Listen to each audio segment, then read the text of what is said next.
Hi everyone, thanks for joining us today. All the dedicated people up early at 10:20 coming to see us. I'm very grateful for you all. We're going to show you a quick video and then we'll get into the talk. If it will play.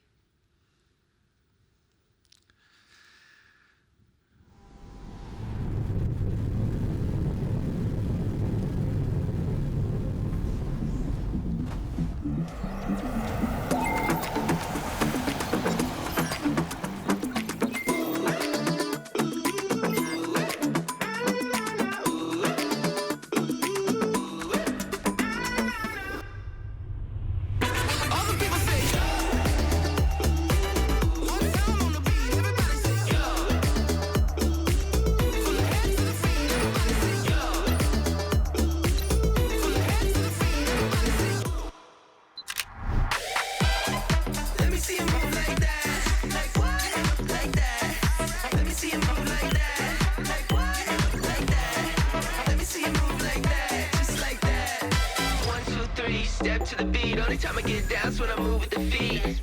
Let me show you what I mean, everybody up at your seat. Let me see you move like that. Like what? Like that. Let me see you move like that, just like that.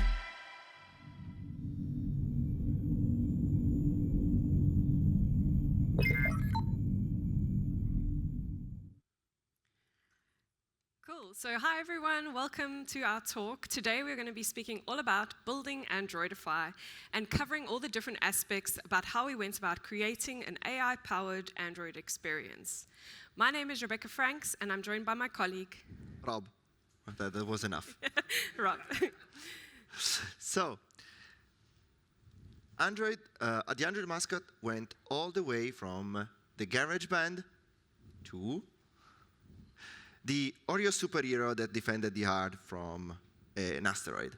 But all of these at its core was actually its mission to let you express yourself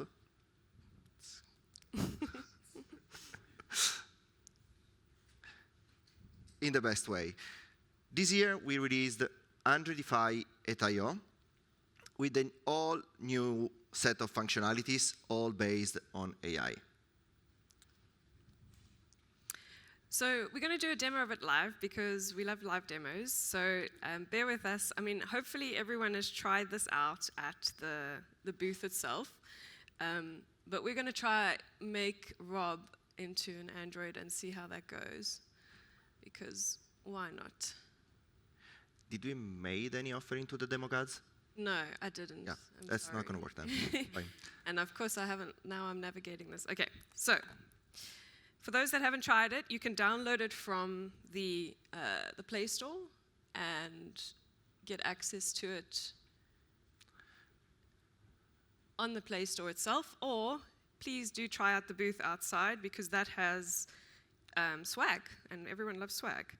So we're going to take a photo of Rob, and what is happening here is that we're using ML-Kit to actually pick up that there is a person. What color would you like to be? Yeah, green. Green. Okay. I think Easy that to please. I'm green today. Cool. So whilst that's busy, we're going to talk a little bit about how this works and what it does behind the hood. In today's session, we're going to talk a little about Firebase, how we've used that, and how you can actually get started with it yourself. So the experience that's outside as well, you get, it does the same thing behind the scenes. So it is transforming your bot into a description of yourself and then taking that description and converting it into an image. And we've got this nice picture of Rob. Woohoo! Very customizable. Cool. That looks exactly like me. Okay, so how did we do it?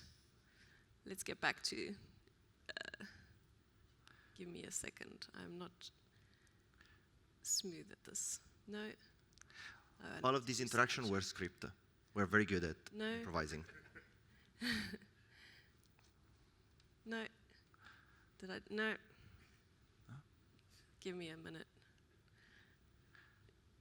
What am I doing wrong? I think I'd lost the notes here now. That's wonderful. Did Do it? we need speaker notes? Yes, we do. Yeah, I agree. Give me a second. I've pulled this here, I think. Yeah. I think it's there. Ah, there we go. I want to put this one on that screen, so I think that this is fine. Yeah, there we go. We're back in business. Okay, sorry. Yay. Okay, that demo took longer than we wanted it to, but it's fine. And now we don't have clicking. Okay. Hey. So, as we mentioned, we released Androidify as an open source app this year at Google I/O 2025. And here's where you're going to find it. So if you want to know more on how we built it, what's inside, how to make it adaptive, this is where you should go. And the talk is over, right? We're done. Yeah, that's it. We've got Bye. it. You can get your time back. Yeah, so the app is a showcase of using various different technologies, using Jetpack Compose, our modern recommended UI toolkit, Firebase AI logic to access the underlying Gemini models, which power the experience. And we're going to talk a little bit about how we've actually built this and how does it turn it into a bot. So let's break it down step by step. It boils down to these 3 steps. First, we need to make sure that your photo is good to go. So we describe what's in the photo. And secondly, we describe what's in the photo. And third, we use that description to create your unique Android bot. And we use a few different AI models along the way to handle each part of this process. And we access them all through Firebase AI Logic SDK. So let's see how we do this exactly. And first things first, before we do any of this fun stuff, the app needs to validate your input photo. And we use Gemini 2.5 Flash to do this. It asks some simple questions like, is there a person in the photo? Is their face clear and in focus? And importantly, is this image safe? So this is critical to make sure that we get a high quality bot that is true to our brand at the end. So to do this, we add the Firebase AI Logic SDK to the app, and then we create an instance of the generative model and provide in the model name and the expected output that we want. And we also set the generation config to JSON in this as the response type. We then call generate content using the multimodal capabilities of Gemini. We pass in the text prompt and the instructions along with this input image that the user has provided. And we ask it to analyze the image and check for a bunch of preconditions. Does it contain a singular person of focus, and it doesn't contain any unwanted parts? And then we take this response that we've received and we pass it into a usable Boolean to determine if we should move on to the next step. So once your photo gets the green light, the next step is to turn that picture into words by generating a description of the image. So we use Firebase again and Gemini to create this description. It doesn't just say a person is smiling. We ask it to be super specific about the person and describe details about your hairstyle, your clothes, the color of your shirt, and any patterns on the fabric. And the great part about this is that this model gives us this information in a neat, organized JSON format, which makes it easy to work with. And then the last step is where the real magic happens. We take a detailed description to use it to create a prompt of our image generation model. And this is a custom fine-tuned Imagen 3 model accessed through Firebase AI Logic. So to generate an image using Firebase AI Logic SDK, you can create an Imagen model and provide it in the model name and the safety settings that you want. And then we call generate image on the model with the prompt that we created in the first step. Then we take this response and we get the first image from the response and we use that bitmap that was returned from the step. It's worth noting that what we are showing here, or the mechanism shown here, is the public Imagen model that you can access in the same way.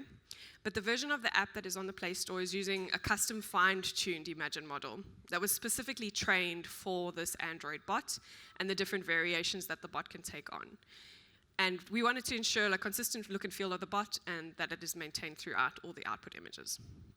So that's the main flow of the app. But we do have a bunch of other fun use cases that Gemini has used across all different AI experiences throughout the app. For instance, once you have your bot, you can give it a vibe by adding a fun background to the scene. You'll pick a vibe from a list of presets, like gamer or music lover. And we use Gemini Nano Banana image editing powers to combine your bot with that background. The AI is smart enough to place your bot into the scene naturally. like it always belonged there. To do this, it's a very similar mechanism as described previously. We switched to Gemini 2.5 Flash image model. It didn't go through. We pass in a text and an image as a context, and then call generate content, like there, which will result in this fun mix of background and the bot. So we have some tips for when you are working with Firebase AI logic and what you should do to have the best success with it after working with it. So firstly, you should make sure that you enable Firebase App Check to ensure that only authorized users of your app are accessing your APIs from trusted sources. In our case, we've enabled the Play Integrity APIs. And you should also store the model name and prompts in Firebase Remote Config. So the model versions are constantly evolving. Every few weeks or months, we are seeing new models with new capabilities. And you need to ensure that your app can gracefully handle the switch over to a new model, even if you don't need to release a new app. So we highly recommend storing this in Firebase Remote Config. And then also, you can enable Firebase AI monitoring to get insights into your usage, your token usage, and your API success rates for your app. Right. So this is great, but what if you don't want to actually send all that data to a remote server? Or you would like to keep your ML usage costs down. In the keynote yesterday, Orgiu introduced the latest in Gemini Nano on device, where we've released an API that allows you to do prompting multimodal AI on device. And previously, we had this experimental SDK in Androidify that only worked for local development. But we're pleased to announce that this new alpha release has no restrictions when released to the store, and many of the devices are actually using and have access to Gemini Nano today. The docs contain more information about which exact devices have these capabilities, but we can see how we've actually done this in the app, if you missed yesterday's presentation. So in the Androidify app, we've used Gemini Nano where possible. We've replaced the image validation logic and generate description logic with Gemini Nano for devices that support it. So this allows us to go from 3 server calls just down to 1 to actually make the image. And this also means that your user's photo doesn't actually leave the device, making it a more private experience. So how did we do it? Let's take a look at how we can integrate this Nano SDK. The API is similar to using Firebase. However, the big change is that we need to download the generative model onto the device before calling it. This uses AI Core, so the model is downloaded to the device once and then accessible through all different apps on your device. So we first call generation.getClient to check the status of the model. If the model is actually unavailable, we don't do anything. We need to use Firebase in this case. So this is for the previous versions, maybe not a Pixel device or some device that doesn't support Gemini Nano. And otherwise, if the model is available, we also want to check that the version of the model, that is the actual one that is available for download on the device that matches up. So this model name you probably also want to store on Firebase Remote Config, as these are also evolving on device and will be replaced with future versions. So next, we switch up the model calls from using Firebase calls from earlier to use Gemini Nano if it's available. In this example, we pass in the image and the prompt to generate a description of the image. And we play around with the temperature here and set it to 0.2, as we don't want to have a lot of randomness in this output. We want it to be very precise and not be that creative in this case.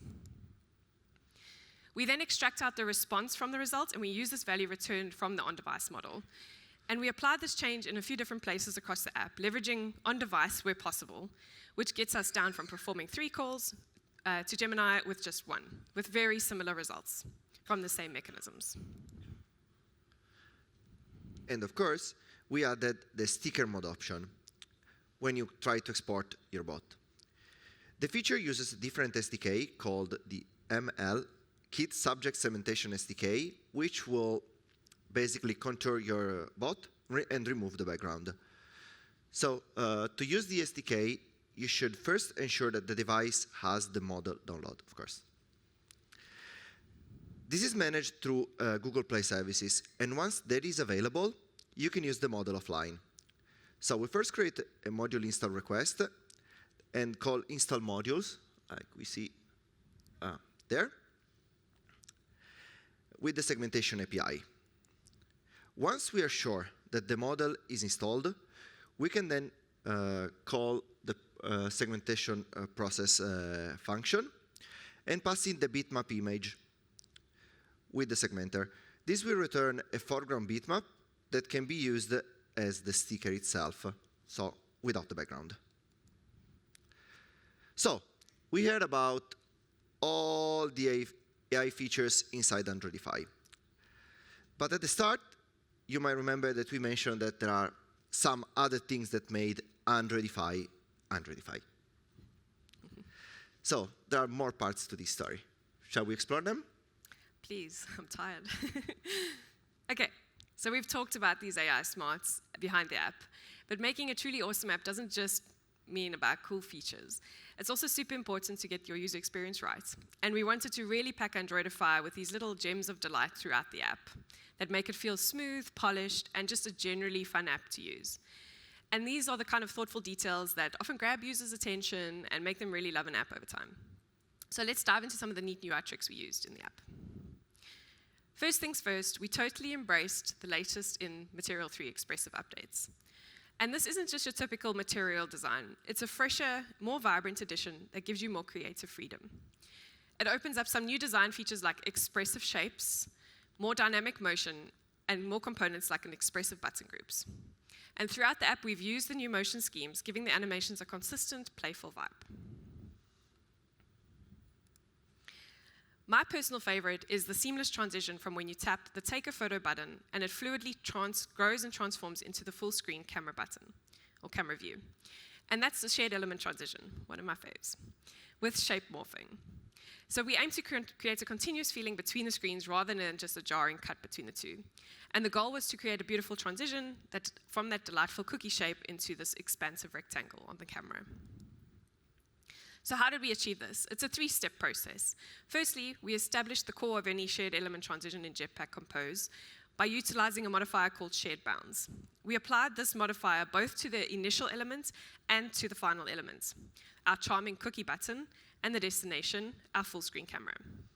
And by assigning them the identical key, Compose recognizes that they're a connection to each other.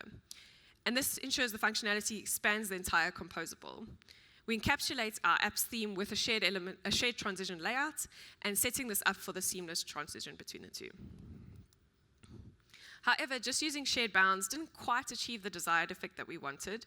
Initially, the camera preview would stretch as the button expanded, which wasn't what we wanted. And our aim was for the camera view to maintain its final size and actually creating a reveal kind of animation between the two. And we termed this the reveal pattern.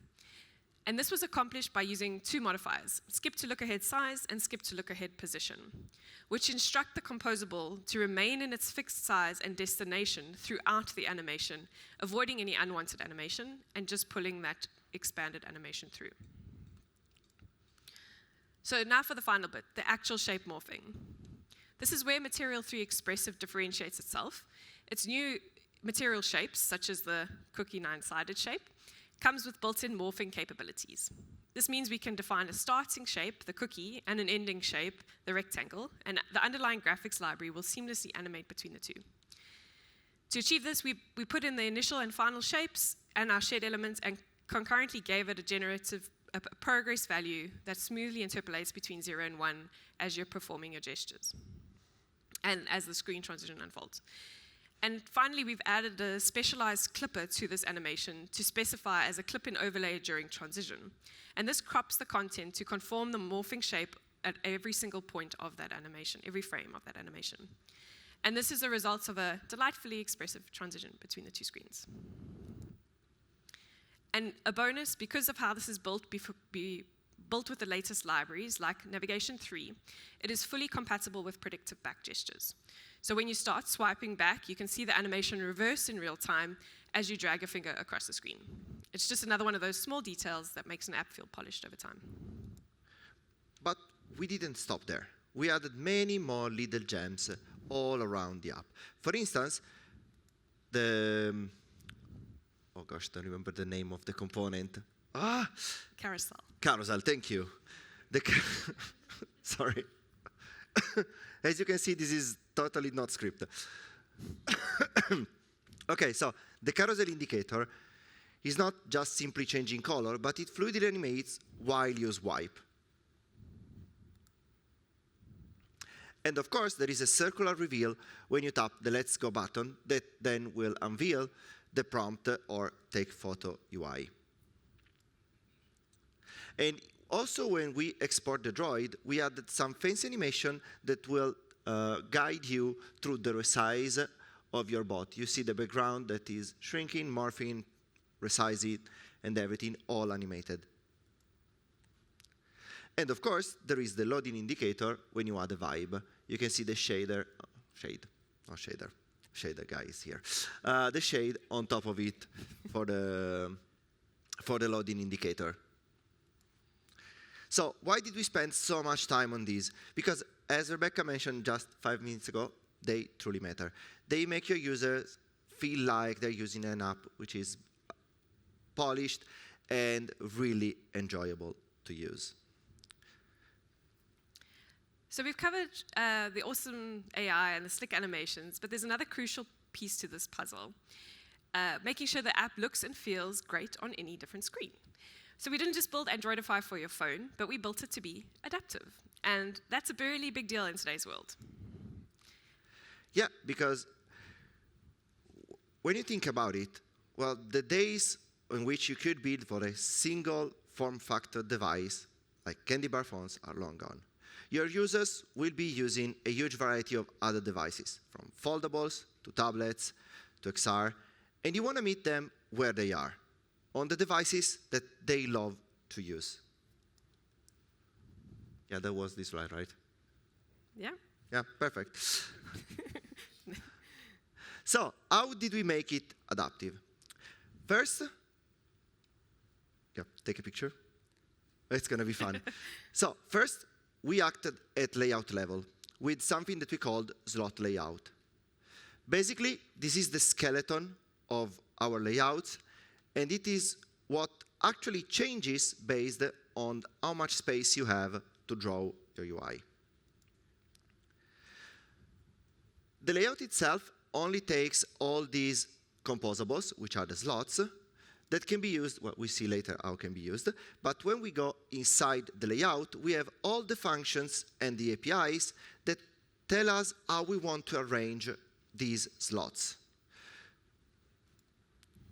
Yeah, that's faster, thank you. For instance, we use the window size class to understand how much space we have to draw our content, or XR to understand if we want some special UI. It's different. It's difficult to say special and special for me. Sorry, I meant both. So we leverage Window Manager to understand how much space we have to draw, because we wanted to know if we had a compact, medium, and no, that's not large. That's Okay, you need to listen way more from me. No, it's expanded. Okay, we could have used Window Manager 1.5.0 to also leverage L and XL, but we didn't really need it. We could have also chose to use the Material Tree Adaptive Library, but since we were using the same primitives in many other places, like, for instance, to understand if we could actually show all the content because we had enough vertical space, we decided to go with the Window Manager 1.5.0 API that you can see there. But why did we use these slots before? Well, essentially because they're easier when we need to preview our layouts. We can use these slots and pass in simple boxes so that previews are uncluttered and easier. Also because we were dealing with viewfinders, camera previews, those things that are usually quite harder, especially when we talk about adaptive apps. But of course, we didn't stop there, because previews are nice, but we want to push them to the next level. Do we have the other one? Yes, perfect. Okay, so we could have used the devices preview that would have given us a huge variety of previews for every combination of screen size and orientation. But that really didn't fit our narrative. We wanted something that was tailored on Androidify. And to do that, we created our custom previews. So, I could talk a bit more about previews. Are we good on time? Yeah. Okay, so basically what we did is actually taking the preview, the Compose preview, only annotated what we wanted. For instance, thank you, compact height and large width to exemplify a landscape font. Please don't quote me on that. I should not say that. And we annotated the different layouts because only some layouts would appear on certain kind of window size.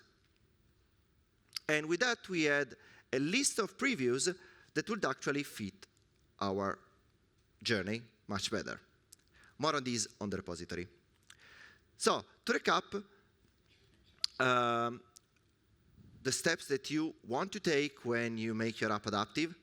First, window size class.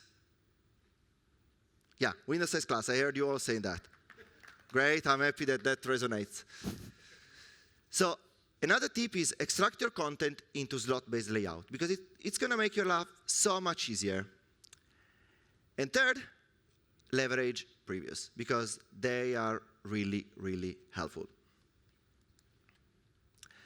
And of course, if you want to leverage, and you should, form factor specific features, you can think about a few of them. For instance, folding features, or stylus, input types, and rear camera. In Androidify, we leverage a couple of them. So we started from the folding feature. Okay, basically what we want to do is actually changing our UI if the device is held in tabletop. That only works with foldables. I mean, everything can be folded once, but please don't do that. There are devices that are made to be folded. So the first thing that you want to do is checking if the Windows SDK extension is the right version on the device. Then you list the amount of postures that are available, and you check if between these postures there is tabletop.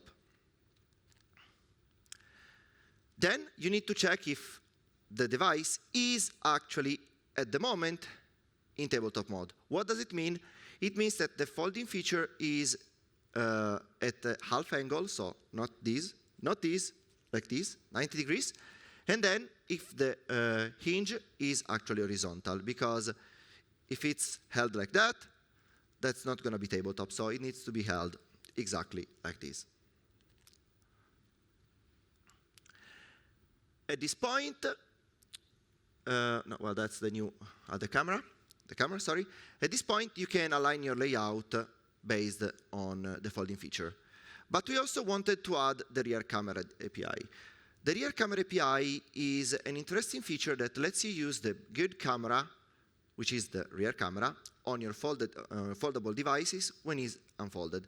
It works so that basically it will transfer control from the internal screen to the external screen. So, in order to use it, there is a bunch of code that is involved. First, every time the app is in the started phase, you need to call the window area controller and get the window area infos. In that, well, at that point, you check if it actually supports switching to the external display, because not all foldables can actually do that. Only devices that shipped with, well, that are being updated to Android 15 will have this feature. At this point, you check if between the capabilities there is this switching to the window area, to the external display, which is the window area. You save the capabilities because, well, you need it in a few seconds. And then you start transferring the control, which is basically switching off the internal display and switching on the external display by using the transfer activity to window area. You need to to save the fact that the session is active, otherwise it's hard for you to understand when you want to close it, when you finish. So basically, there are when you taking a step back. So once you start the control, at some point your users will want to go back to the internal display, and you do that by closing the window area section. For some use cases, checking the window area section is enough, but it's much safer to keep a flag around for the session itself. Trust me. Okay, so all of what we just said, especially the adaptive part, works on every Android version that has been that is supported by Androidify. But please check this blog post for changes that we've been introducing with Android 16. The most important of which is the fact that large screen devices will start ignoring orientation locking requests on like large screen. Why you look surprised? You know about that. There is still an opt-out for Target SDK 36. If you want to know more about this, I'll have an office hour later, and I can probably answer questions. Not sure. Cool. Yeah. Thanks. So in addition to the app being available for different sized devices, we've also expanded the app to work on XR devices. And for more information on how we thought about designing and extracting our composables to take advantage of your 3D spatial layouts, be sure to check out Derek's talk on how the app was adapted to support XR. And the Androidify app is also a showcase of not just how to build AI-powered media experiences, but also how to build unique experiences on devices. For example, the app was also built to support watch faces with the new watch face push API, which creates a dynamic watch face based on your generated Android bot. So those with Pixel watches will be able to get a watch face with it. Our colleagues Garen and Julia spoke all about how watch face push works at droidcon Berlin earlier this year. So do learn more about how it works. So to learn more about how it works behind the scenes, be sure to check out their talk at droidcon Berlin. And that's a wrap. We covered a lot today, from the AI magic that powers Androidify behind the scenes to all those little gems of delight, like shape morphing that makes the UI feel fluid. And we also touched on why building adaptive apps for all screen sizes is also so important in today's multi-device world. And we hope that you are as excited about how you can use these tools like Gemini, Firebase, and Jetpack Compose can come together and really create a fun, engaging AI-first experience. Building Androidify was a blast, and it really shows what's possible on Android today. But don't just take our word for it. The best way to experience all of this is to try it all yourself. For those of you at droidcon London today, there is a booth. You can go try it out and see yourself in Android form and get some swag. But you can also head over to androidify.com to play with the web version. Or you can scan this QR code to actually download the app from the Google Play Store. And you can also dive into the code to see exactly how we've implemented everything. So we've talked about today, from the AI calls to the Compose animations. And we've also got a bunch of blog posts on the Android developers blog that go into even more detail. So we'll be taking some questions, but for now, thanks a bunch.